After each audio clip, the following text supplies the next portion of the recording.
It is the third Monday of the month, and that means Gail Cruikshank is here from the Greater St. Cloud Development Corporation. She's the talent director there. Gail, thanks for coming in.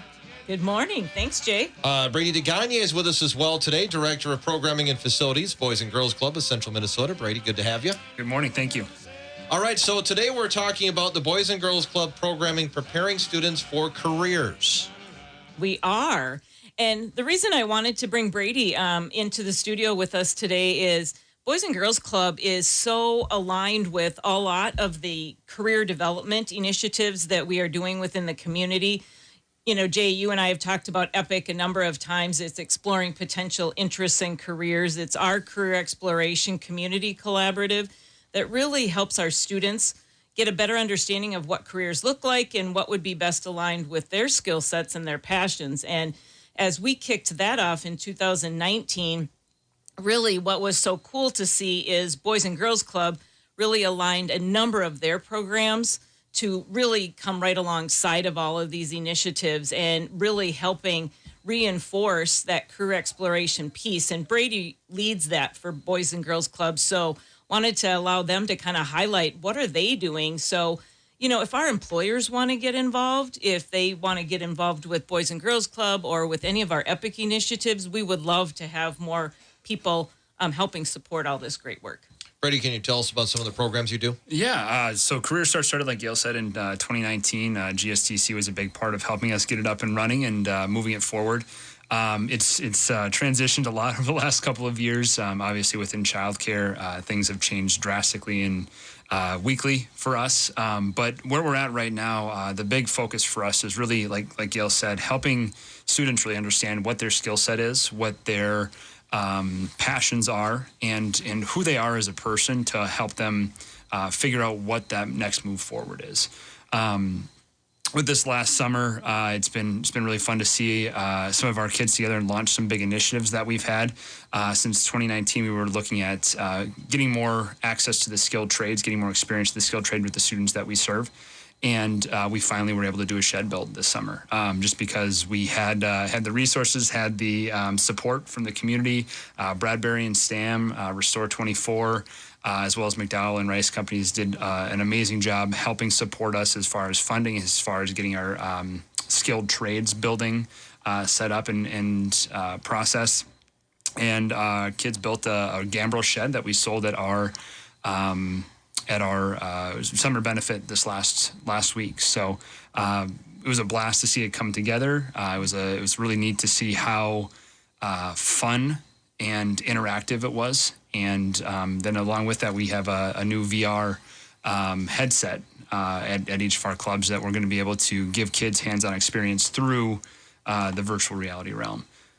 So you're getting more people involved in carpentry, building things. Carpentry, building things, as well as hospitality, as well as the mechanical side, diesel mechanics. So things like that are really impactful for our kids to learn about that they wouldn't necessarily have the exposure to, as well as meeting them where they're at through a video game, through a headset that they can immerse themselves in. Yeah, a lot of that hands-on stuff.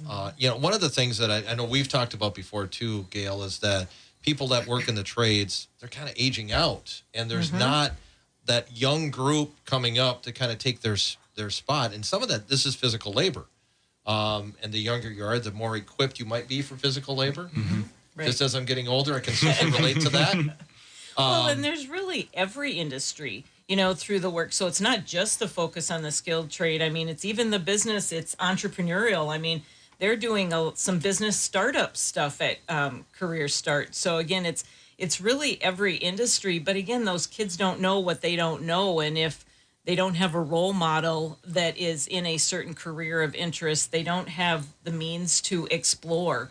And these type of programs allow those students to really get a good understanding of what does that look like? And could I see myself in that career? And seeing themselves in these careers or seeing people that look like them in these careers is critical to help them make that decision. Well, and Brady, it sounds like they enjoyed the building the shed. Yeah, and it was a blast. Yeah, and there's probably some kids that clearly enjoyed it more or maybe grasped it better, and they're probably the ones that could be in that industry in the future. Absolutely. And we had a really fun one of my first interactions out there, because I was able to go and help out and poke my nose in a little bit and watch it kind of come up. But I had a young man that was going to be working with a miter saw for the first time, and the way his eyes lit up when he was first able to pull the trigger on it and see the saw blade move was amazing. So, right, and that sounds like there was some success there, and that and a lot of times like you were talking about, Gail, you have to see yourself in it. Why don't you see yourself in it if you haven't done it? Right. So this is that opportunity. Are there other fields that you're looking to try to expand to give more kids exposure to? All of them. All of them, yeah. We've worked with the school district in St. Cloud to really format 3 different buckets. That it's not necessarily this is the career path I want to go to, but these are the themes that align with my values inside of that. So one of them is kind of building things with their hands. That's the skilled trades, manufacturing, engineering side. There's the business, communication, education, arts, which is more I want to build things with my brain. I want to build things with creativity and conceptualize it. And then there's the I want to help people, which is the hospitality, healthcare, humanity, human services. So it's kind of helps students align, like I said, with that. Who is me at the heart of who I am. And we are able to help kind of direct them in that pathway. I kind of compare it to going to get ice cream, right? If you go like Baskin Robbins, there's 32 flavors. Like there's no wrong option. It's just which one is best. If I go to Dairy Queen, chocolate, vanilla, or twist, it's a pretty simple thing. I'm getting chocolate every single time, right? So if we can help them narrow down those options and help them find what it is that really aligns with who they are as a person, it makes it a whole lot easier. Because these decisions oftentimes are made when you're 18, 19 years old. Right. Or later. And later, I mean, you can switch careers. I mean, we have seen that quite a bit. Transferable skills, right, Gail? That's right. Yeah. So, I mean, there's definitely that as a possibility, and people are still doing that. Yeah. But at least that first career, maybe you get into something that you really do enjoy, but how are you going to know about it unless you try it? Right. Exactly. Yeah. And the earlier we can do that, the more it makes sense for our students. The less financial and fiscal impact it has on them long term. I look at my story, for example. I was an exercise science and business graduate out of college, and I'm now in human services. I transferred at 32 years old. So completely different path, but the alignment was always I want to help people. I want to help make things bigger, better, brighter. So right. So you found something else you'd rather do. So, Gail, as far as the payment for these jobs, these are well-paying jobs, right? They are incredibly well-paying jobs. And I think part of why this is so critical, too, is people are now taking a second look at they're not just automatically jumping to education once they graduate from high school. They're thinking about, maybe I can go right into the workforce. There's so many employers that are helping pay for education for our kids. So, again, it's not just that automatic, well, I'm going to go to college and I'll figure it out. That's kind of gone by the wayside.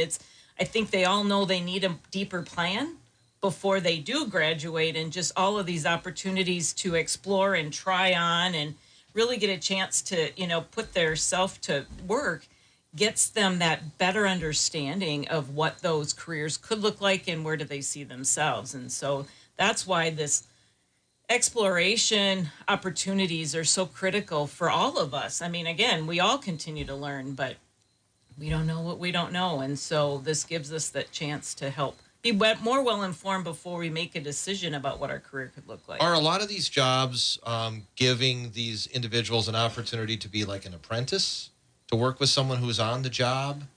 Yeah, a lot of them are, again, offering part-time employment, job shadowing, mentoring, again, giving them different options to what might best fit depending on the industry, just to get them in the building so they can see if this is something that works for them. What does this do for our region? Well, it really builds our workforce. Again, everybody needs people, right? And so this is allowing us to kind of groom our own. We have so many talented kids in future workforce right here, but we have to keep them here. We can't just be always, educating them and then pushing them out somewhere, or not attracting them to stay, not giving them a reason to stay. So, with our employers that are so engaged in this work, it's helping bring their name more forward. So as that student is getting older, or as that teacher is trying to help that student decide on a career, it's like, what's in our backyard that you can see if there's an option first? It's not going to be right for everybody, but even if it reinforces the industry they want to go into. It helps that student and it helps our community be that, again, community of choice. And that's what we're all striving for. So, Brady, in dealing with the young people you deal with the Boys and Girls Club, I'm sure some of them have some challenging home lives. So to be able to have this opportunity to get that direction, maybe they're not getting that at home. The thing I always revert back to is everything that we do at the club specifically is all about relationships. It's all about building the relationship with the youth to the member, youth to youth and youth to our staff, and really help support them in whatever that we can do to help get them to where they need to be mentally, financially, as far as education goes. Whatever the support piece is, we want to meet them where they're at and help be that advocate for them. For example, with the skilled trades program, when I grew up, we were building things. It was with dad in the garage. Unfortunately, a lot of our kids don't necessarily get that experience. Whether it's, mom and dad are working, single parent households, things like that, don't have access to the tools or the resources or whatever it may be. But I think having that consistency with our messaging that we're here to support them. They're going to fail. They're going to screw up. They're going to make some bad decisions. But being advocates for who they are as a person, who they can be, is the really shining star behind what we're trying to do. Well, even adults fail too. Measure twice, cut once. Sometimes you cut once and figure out that maybe you should have measured twice. Or more. I've been there many times with things at home. So anybody can really learn and benefit from having this kind of exposure. So if kids do want to be a part of this, how can they do that, Brady? Swing by the club. We've got 3 different clubs. We have our north side club, which is Roosevelt. It's off of 3rd Street, between 3rd and 4th Street on the north side. We have our south side club, which is over by SCSU's campus. And then we have our east side club, which is over by Raymond Park. Just swing in with a parent or guardian, get signed up. It's free of charge to come in. We'll feed you. We'll give you some really cool workforce experience, and will hopefully make an impact. Gail, is there any kind of new development in regards to jobs that are filling up, jobs that are opening up? Are we still looking at a really long list of jobs available in the area? We are still looking at a long list. It averages right around between 7,000 and 8,000 jobs that are available right here in our region. Is that the peak of where we've been? No, it's been a little bit higher. So, okay. And the nice thing is I'm hearing some great comments from employers that talent, skill level, their interviews, they're pleasantly surprised with the talent that's walking into the door. And again, a lot more of our younger folks are looking to work either right out of high school or part-time. And so those employers that are looking at their jobs as to how can I fit people in, if it be part-time, if it be, at that low end and train them, those are the employers that are doing well.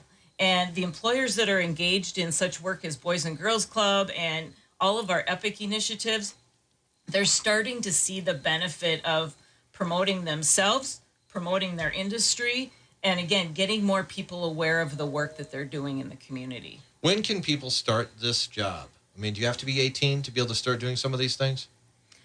There's some that can start as early as 15 and 16, and there's some that have those, requirements that you have to be, 18 years. But that gets into more specifics. So the majority of these, I think a lot of them can start on a part-time basis at 15 and 16. And in the, service industries, it might be earlier than that too. So all we're looking for is students to explore. Another way you can explore is just go on to our JobSpot website. You can just learn about companies and what jobs look like. You don't have to apply if you're not ready, but it helps give you an understanding of what do those jobs look like and what maybe fits with me and what I like and what I stand for, like Brady mentioned. If people do want to find out more about jobs that are available, where do they go to? Definitely. If you want to find out more about what jobs are in our region, it's stcloudshines.com. It highlights all of our jobs in the region. You can apply directly to that particular company. It also gives you lots of job-seeking tools if you are looking to find a job, no matter where you are in your career path. The other thing, if you as an employer want to get involved in the work that Boys and Girls Club is doing or any of our EPIC initiatives, certainly reach out to me, and you can find my email and my contact information on greaterstcloud.com, and we can get you connected to wherever you want to be to really help support, because it really does take the whole community to make this work. Excellent. Brady and Gail, thanks for coming in. I appreciate it. Thank you. Gail Cruikshank, Talent Director, Greater St. Cloud Development Corporation. Brady DeGagne, Director of Programming and Facilities, Boys and Girls Club, Central Minnesota. It's been our Get a Job segment on WJON.